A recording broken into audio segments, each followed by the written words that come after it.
안녕하세요. 토닥토닥 한훈장입니다. 오늘은 온열요법에 대해서 말씀을 드리려고 합니다.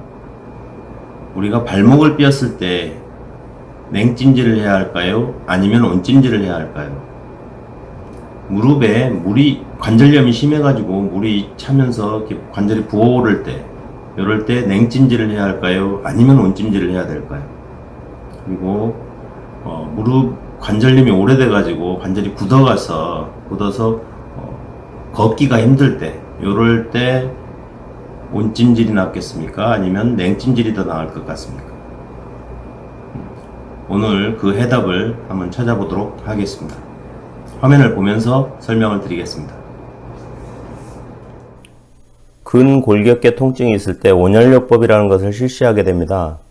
관절을 많이 사용하거나 다쳐서 통증을 느끼는 과정을 살펴보겠습니다.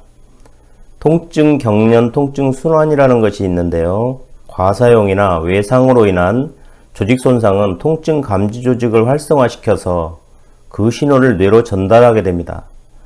뇌에서 통증을 인지하게 되면 몸을 보호하기 위해서 반사적으로 조직 손상 부위의 근육 긴장도를 증가시키고 근수축으로 인한 근육 경련이 일어나 주변의 혈류 감소 및 저산소로 인한 추가 손상이 발생하게 됩니다.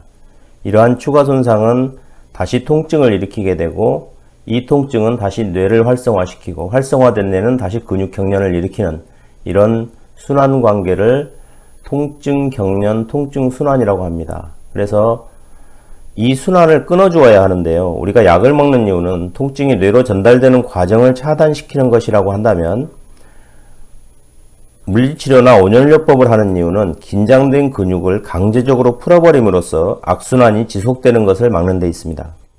온열요법으로 근육을 이완시키고 조직 혈류의 흐름을 향상시키면 통증을 경감시킬 수가 있습니다. 온열요법에는 대표적으로 냉찜질과 온찜질을 들 수가 있겠는데요. 냉찜질의 경우는 조직의 신진대사와 혈류순환, 염증, 부종을 감소시키고 그리고 조직의 유연성 또한 감소시킵니다. 온찜질의 경우는 조직의 신진대사와 혈류순환, 염증, 부종을 증가시키고 조직의 유연성이 또한 증가되게 됩니다.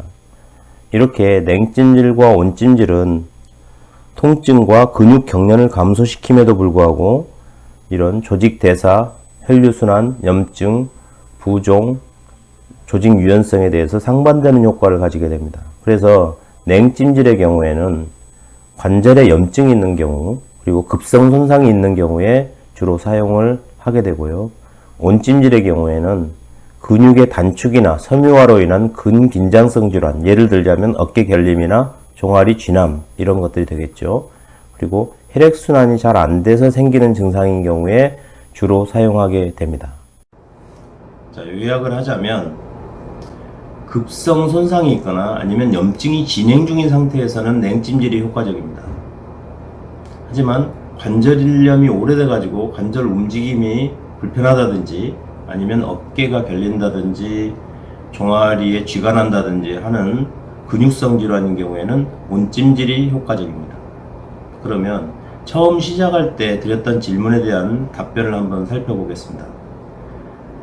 발목을 삐인 경우에는 급성 손상에 해당되기 때문에 냉찜질이 효과적이고요.